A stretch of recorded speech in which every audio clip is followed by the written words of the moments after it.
Welcome to the ultimate guide for EnderIO in Minecraft. I'm going to take you from the start to the finish without any waffle and get you hitting the ground running with everything you could possibly need to know. So the first thing that you're going to need to make in EnderIO is grains of infinity. To do that, you basically want to dig down all the way to bedrock, take a flint and steel, and then just set it all alight. I would do an area that is big enough where by the time the first flame is dying out, you are still going, so that you can kind of just keep going round and round in a circle, picking up the grains of infinity as you're lighting. So I could be like, and then, oh yeah, they're starting to finish, and I'm coming around here. So as you can see, it's like popping popcorn. You can't hear it on my video, but in game you will. When the fires go out, it's about a 30% chance, I would say. You can see here, you will get grains of infinity. And you can just keep lighting up the bedrock to get more of this. You can put a dispenser down with a flint and steel to automate this process. And this here is our grains of infinity.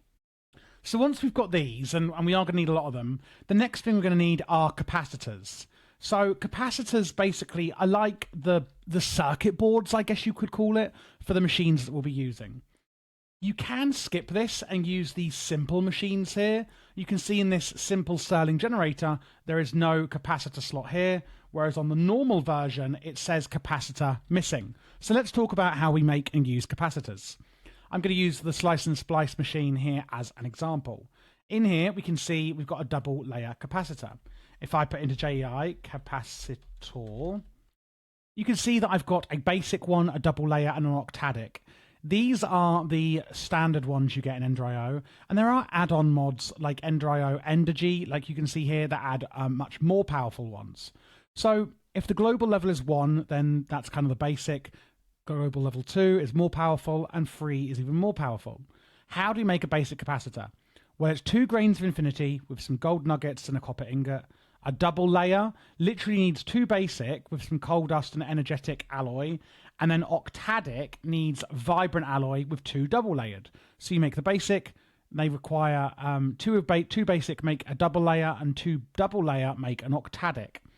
To make these alloys that you see, you're going to use an alloy smelter. That's for the energetic alloy and also for the vibrant alloy. So now that we've understood how to make capacitors, let's actually go over and see the machines we're going to be using them in. And the alloy smelter, to how to make those alloys, is this one. So we are going to be talking about that in a minute.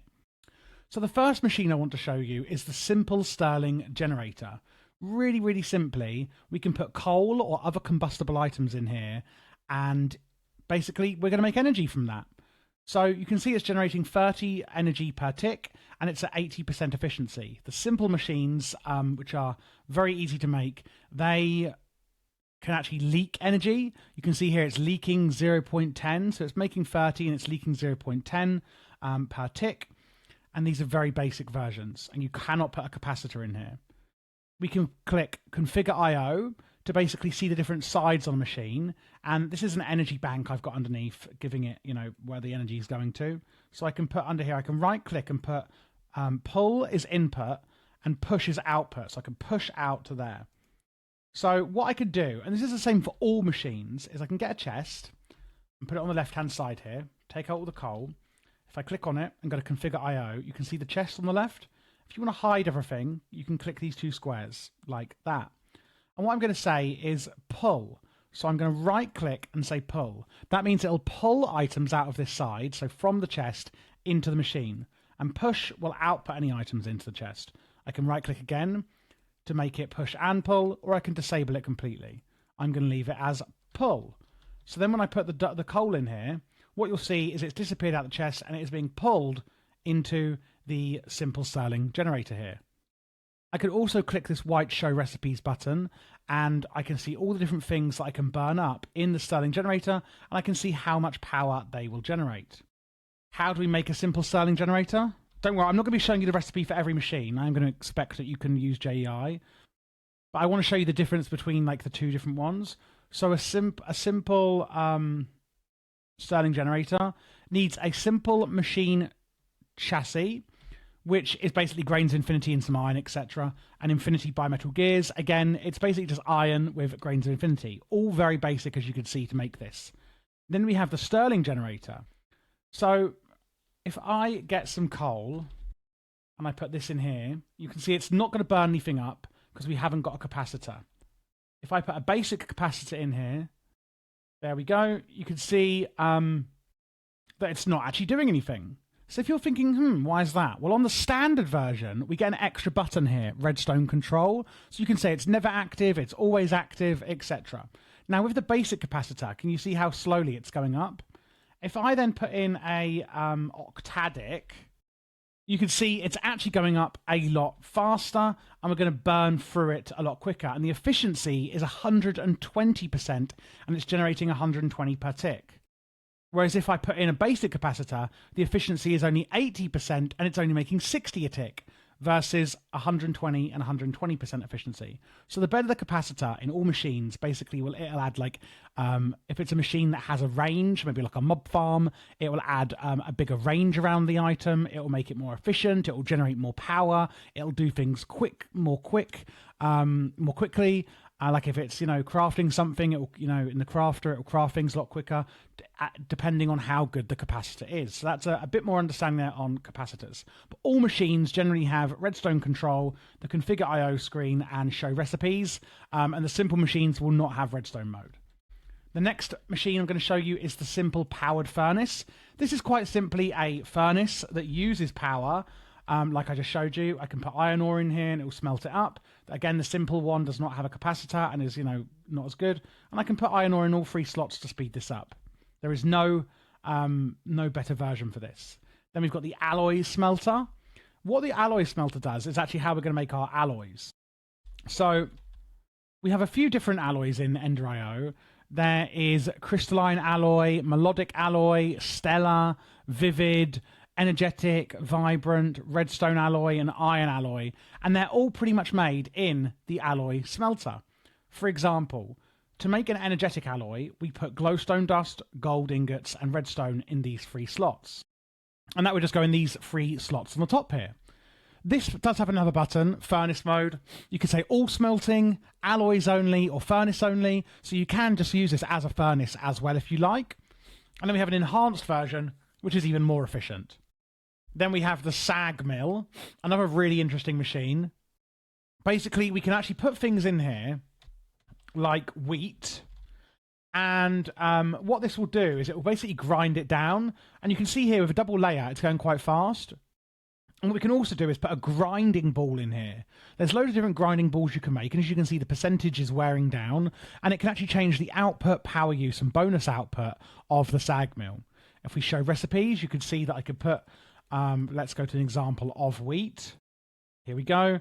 It has flour as a 100% chance, and seeds are a 20% chance, which can be modified by adding a grinding ball. And the simple sag mill does not have a capacitor, obviously, but it also does not have a grinding ball slot. Then we've got the simple crafter, or the crafter. Really simple in here. You put your recipe in the left. That will then show you what it's going to make in the middle. And you put the resources in the right-hand slot here, and it will output the items. You could then put, output on the right into a chest and put a blue input on the left, so that it can feed it with wooden planks and then output them into somewhere else and things like that. And this is really good for automating crafting pretty easily and often early game. We then have a wired charger. This is really simple. You can basically put things in here, let's say an atomic disassembler from Mechanism, and you can charge things. And you can see it is charging up. Again, in the simple one, a lot slower. In the better one, you can see it's going up so much faster in the standard wired charger. So I would always recommend not using the simple ones unless you have to. Then we've got basic capacitor banks. These are your battery cells. Basically, on the basic one, it has a max input and output of 1,000. Then we've got the capacitor bank, which is an input and output of 5,000. Then 25,000 on the vibrant one. So I can select this. I can put it to, 10,000, but I can't put it to 100,000. I can't put it to 26,000. I can go to 2,600. You can see it shows you at the top here the max input and output. And I can say on redstone, always input, you know, never active. It'll never input power into the machine. It'll only output it and things like that. So you can actually set these up for inputting and outputting power however you like. So speaking of that, let's now start looking at conduits. We have energy conduits, item conduits, fluid conduits, and if you have things like mechanism installed, then it'll also have gas conduits. So this here is the energy conduit, and I just want to elaborate on what I was showing you before. So I'm just going to get a new one of these. So what we can see here is a creative capacitor bank, and I can say extract from here, always active, and then on here I can say, so on my vibrant capacitor bank, you can see it's only outputting, and I can say never active on input. So there's never going to be any going into here, even if I insert on the conduit. And then I can say always active on input, and then it should be coming in. There we go. Now it'll be going in. There we go. It's going in. You have to be careful with this because if it's going in and out, it can kind of create a feedback loop. So there we go. So now that I've changed that, it is feeding in. And if I say only input 1000, you can see it'll actually slow down. Whereas if I say maximum input is 25,000, it's going up a lot faster. So you can change how much you want to input and output. So then, with the energy conduits, what we can do with these is when you place them against a machine, it will automatically add this face onto them, and you can see there's an input and output arrow. If I click into this, I can say insert no. It will never now insert energy into here. Or I can say turn off the extract, and I can say, you know, always active and things like that with redstone as well. Then we have fluid conduits, and one thing I want to say is, which is so amazing at EnderIO, let's say I had power coming like this. In a lot of mods, you'd have to build your cables like this, but not with EnderIO. With EnderIO, I can actually go like this. And that does mean that the fluid can still run through here, and the power can run through here. So with the fluid conduits, it's pretty much the same thing. You can see I put it against this fluid tank. This is a pressurized fluid tank from EnderIO, another just easy way of storing fluids. And on the fluid one, you can see there's a little blue arrow. And, oops. Oh my goodness, I've messed it all up. I can say, you know, extract or insert on here as well. What I can also do is add maybe, in fact, before I talk about that, there is also pressurized fluid conduits, which are faster, and also Ender fluid conduits. So when we go up to the Ender version, you can actually see there's a lot more in here. We can have channels for different colors, and we can also add in a filter so that we can only add into here, for example, specific, maybe specific fluids. So you can see here, basic fluid filter. I'm going to speak more about fluids in a minute as well. When I put the basic fluid filter in, you can see it says edit filter settings, and I can put in here, like I can say, you know, water bucket and put in water and say whitelist or blacklist water, for example, meaning that only water will go in there, and it can be on the purple channel or the green channel. I can add a function upgrade, meaning it'll actually extract even faster. And I can do round robin or self-feed. Self-feed means it kind of loops back in. I've got redstone control. And round robin means it'll go, you know, it'll go like to this one, to this one, to this one. It'll kind of flip between all of the ones that it has access to. If we want to put something else on here, let's say we want to put on an item conduit. So I can place that here. And I click the face. I can then actually click between these two faces to go from the fluid conduit to the item conduit. So I can actually use both on the face of a machine as well, as you can see here. And yes, you can also put on power in here as well. You can literally add all of them in one single space. That is what is so amazing about EnderIO. With item conduits, it's pretty similar. Again, we have the faces. We have the channels. We can do things like big item filters, which have a load of different filters we can put in here. I can put in, you know, grains of infinity or filters or this or, you know, that. You can have things like advanced item filters. And what advanced ones let you do is I can go by metadata. I can go by sticky mode, where selected items will only be sent to this or other sticky outputs. Or dictionary, so if it's like, if you've got iron ore from 5 different mods, it will allow all iron ore to go in here, or tin. If you've got thermal expansion and mechanism tin, it will be like, right, okay, all tin can go in here, even if you only put in one version of tin. And then we have like NBT data and ignore damage or up to 25% damaged. So things like gear that may or may not be damaged, you can actually specify with the advanced filter if you want stuff over or under specific durabilities. Then we have things like existing item filters, where it filters items based on what's already in the inventory. A mod item filter, where you can say, only put into here items that are from specific mods. Power, so if it's below or above a certain power threshold, maybe if you're, putting in battery banks or something. There's loads of different filters we can use here. So that is how we use conduits. Another way that you can use power is simple photovoltaic cells and voltaic, advanced, and vibrant. Again, they're just going to use the different alloys that you can make. And the cool thing about these is you can just shove them on top of your machines, just like that. And they can be powered literally from the solar panel that you've put on top. Now we're actually going to go on to, one thing left actually before we go on to some more advanced machines is the Yetta wrench. This is this item here, the Yetta wrench. This is basically your wrench for EnderIO. Hides conduit facades when held. Shift right click to break machines and conduits instantly. Shift left click on a conduit to open conduit settings GUI, and shift mouse wheel to render a single conduit type. And that is really cool. So I can shift right click and completely get rid of that conduit. I can shift left click to open up the GUI. And you can do this on the ones in the middle as well. So if I shift left click here, you can see it says select connection to adjust. So there's nothing on north, east, or south, or down, but there is one on the left, which is this block here. So I can click on that one, and then I can say, let's adjust the north one to the chest. So it's a really good way of actually working around your networks if it gets a bit complicated. What we can also do, like here, if you're like, oh god, there's too much in here, I'm not sure what's going on, what I can do is shift and scroll down to my mouse wheel, and it's only showing item conduits. See? And I can scroll down again, shift to scroll down, and it's only showing fluid conduits. Do it again, and it's only showing power conduits. Do it again, and it's showing, I think it's applied logistics conduits? No, redstone conduits. And then again for applied logistics ones. And then again for something else from another mod. And then gas ones from mechanism. And scroll down again, and it will show you all of them. And that's a really good way of using this as well to see different conduits if you have got a big, messy network. Okay, now I'm going to go over this little grass hump that I've used to separate this. Now we're going to go on to more advanced machines. They all work in the same way, like I showed you, with the show recipes button, the configure IO button, the redstone mode button, and capacitors. None of that has changed. However, these are a bit more advanced and do some cool things.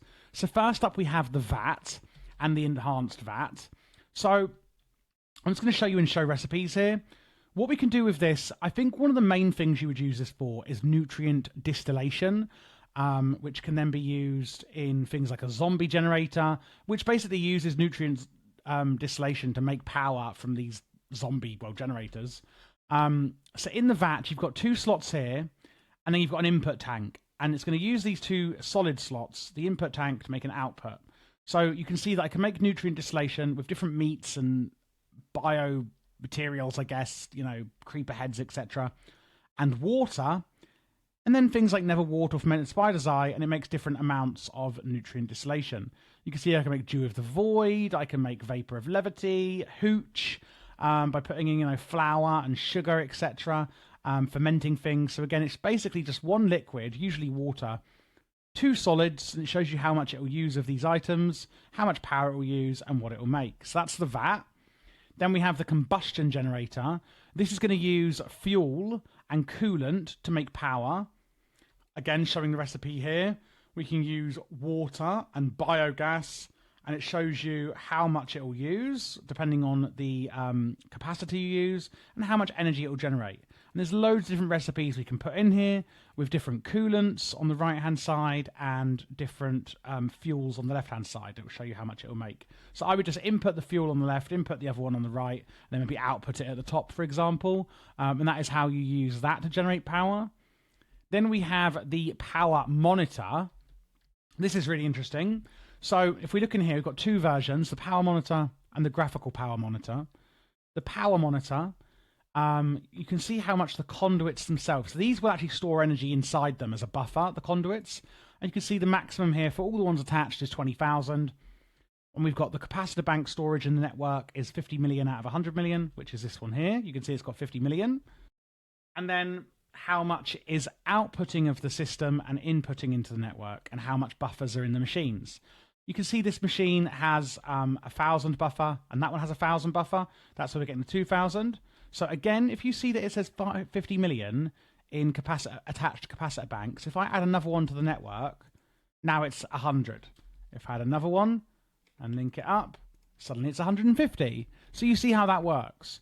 And what you can see in here on the graphical one, the only difference is that it shows you a graph of how much is going in and out. So you can see this little uptick. That is when obviously I added the new capacitor bank. So suddenly the amount of energy in the system has gone up, and now it's not. Whereas if I then delete these two, you're suddenly seeing come down. So you can have a look over time at how much kind of power is going in and out of your network. It's kind of interesting.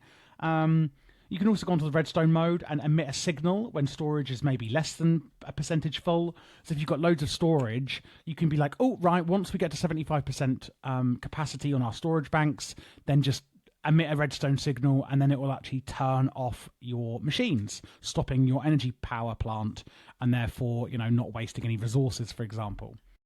And that's pretty much it for the graphical monitors, or the power monitors. We've then got a slice and splice machine. Basically in here, you put in all items in these 6 slots, and you put an axe in here and a shears in here. In the recipes, it can make some really interesting things, like a tormented Enderman head. So you'd put 2 solarium ingots in here, a capacitor, 2 bottles of water, and then with the shears and the axe, that will then slowly make a tormented Enderman head. If you're wondering, what the hell will I need that for? It's for things like this, quite end game things like obelisks, like a version obelisk here. This is what you use the tormented Enderman head for, and it stops certain mobs from spawning, for example. So the slice and splice looks complicated, but I mean, oh, that's a vat. But really, it's not that complex at all. You're just putting in an axe and shears, and then the ingredients that the recipe show you in these 6 slots like this, and it will make, you know, whatever you need. Then we've got one of my favorites, the farming station. Again, it looks complicated, but it's really not. This tank here is where you input water. You can put it in manually like this with a bucket, or you can pipe it into any side. So it's got a water tank here. Then I can lock these slots. So it's got northeast, northwest, southwest, and southeast. And basically, if I unlock this, I can say, you know, put carrots in here. If I then lock it, it will only let carrots go in there now. So even if I take these out, sort of thing, it's now locked, as you can see. I unlock, and I can put carrots in here. And I can put seeds in here. I could put a sapling in this one, you know, for example. So if we actually test it, if we unlock this, we put seeds in northwest, what you'll now see is it starts planting the seeds in the northwest area. And it's going to start watering them automatically. So like these here are carrots, because that's the area I told it to make carrots in. So you put your seeds, etc. in here, and the output comes here, and then also you can pipe that out with an item conduit. You can put any fertilizers like bone meal in these 2 slots here. And up here you can put a hoe, which will use durability, an axe, and then something like a shears or a tree tap, you know, if you're using it for other mods, etc. You can put that in there. One other button we do have here is the show range. And if I click this, it shows you where it's going to be planting it. Now, if I take out the basic capacitor and put in an octadic, you'll see the range is a lot bigger on how far it can plant. And that is another benefit of using better capacitors. You will need to pump in, obviously, the seeds, etc., and make sure this doesn't get full by outputting it, or it will get stuck. Next item we have is the soul binder. This is basically how we are going to use our spawners. Let's say I've got a broken spawner that I found in a dungeon, and it's a donkey spawner, and I think, well, I don't really want to spawn donkeys. I want to spawn skeletons.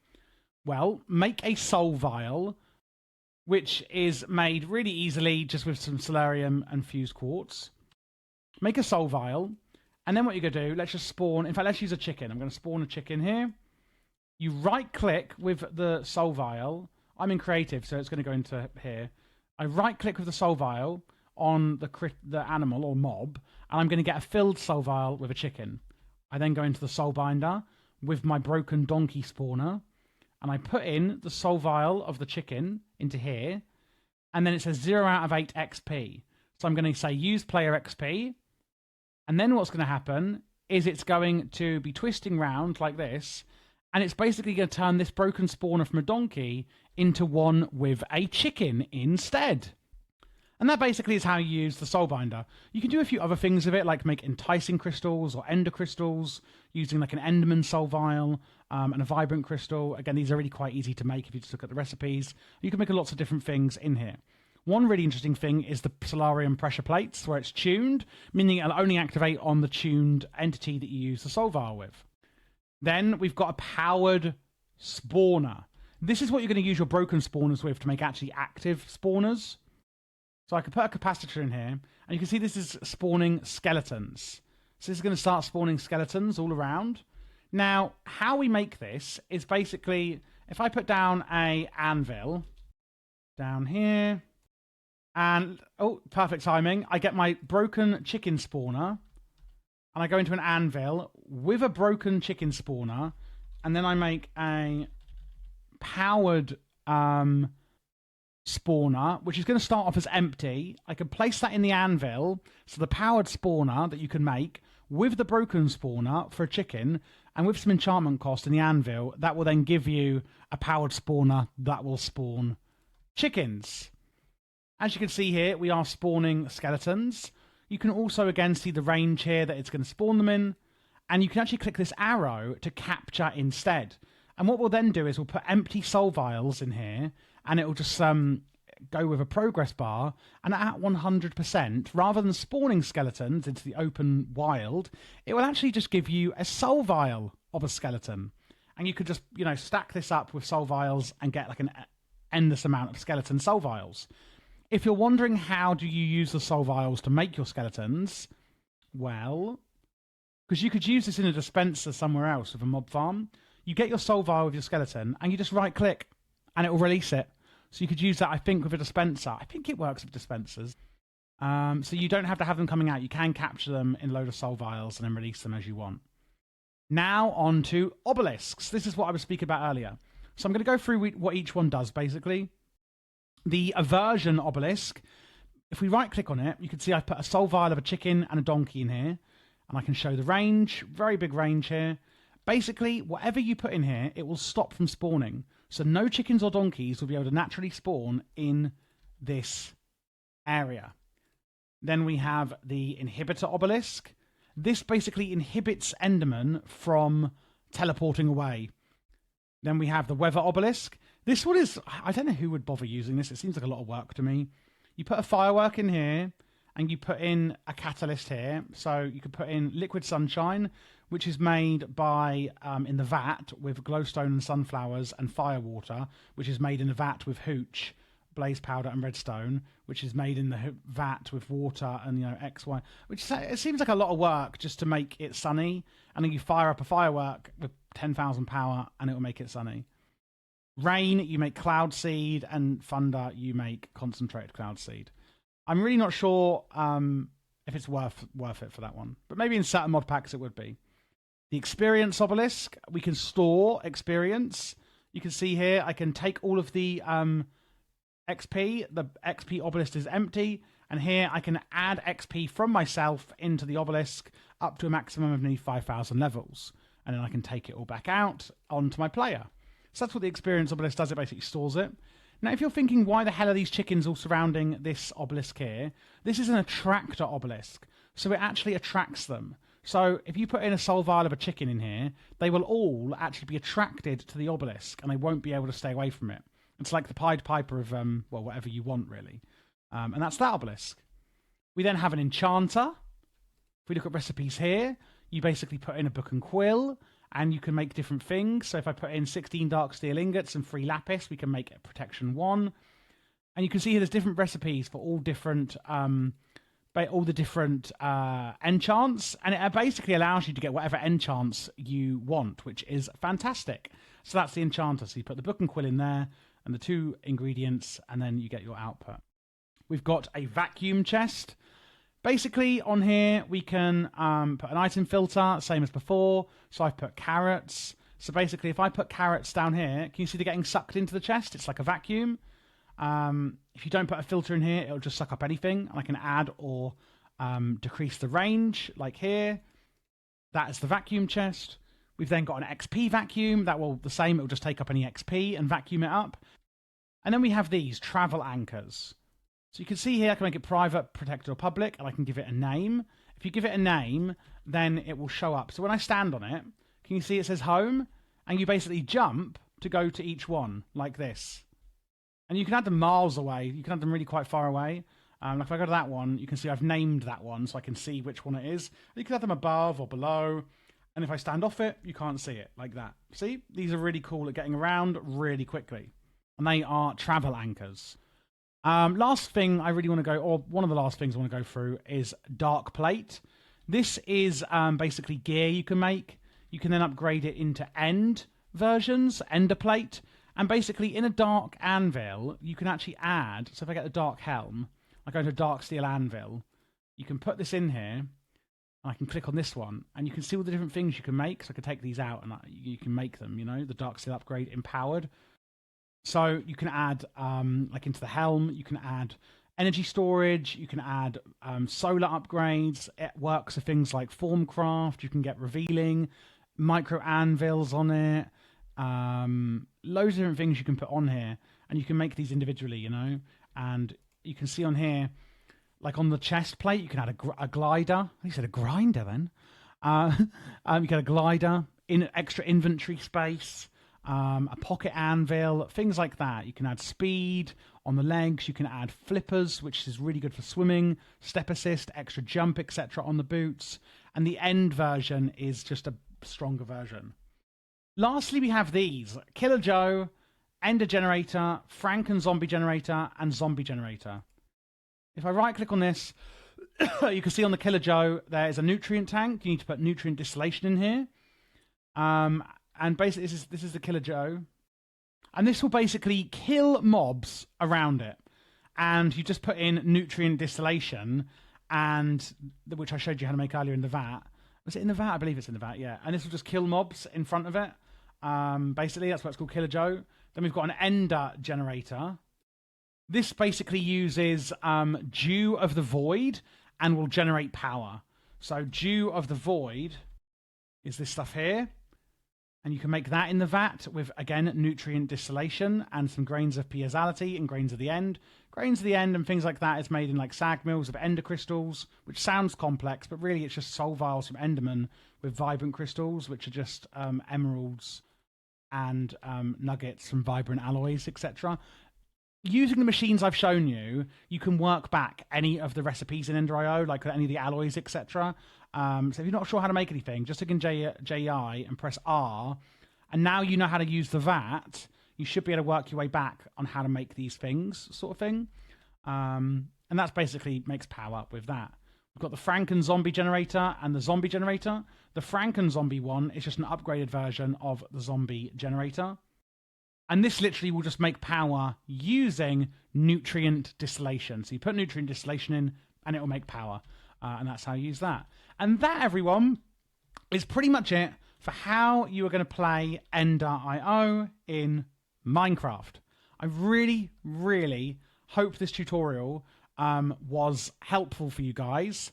I actually am trying to... My goal on this channel is to cover every single mod in Minecraft and do a guide for it that are all up to date. So please do subscribe if you like it. This channel will be completely just Minecraft guides now. You can join the Discord. We do have a Minecraft section where you can also ask for help, and you can also join my Patreon, which is a link in the description below, and I can give you one-on-one help there as well, with priority in the Discord as well as a channel for that, and it does obviously really, really help support the channel. If you would like any other mods done that I have not covered yet on this channel, then just comment below, because I'm always wanting to know, what are the top mods that people want covering. So I'd really love to hear from you if there are certain mods that you can't find guides on, or they're all really outdated, whether it's on 1.21, 1.16, 1.12, I really don't care. It doesn't have to be the most recent version. I just want to know what guides you guys want. So thank you for watching. Check out this playlist here if you'd like to see other EnderIO guides, and check out the playlist tab on my channel to see what other mods I have currently covered.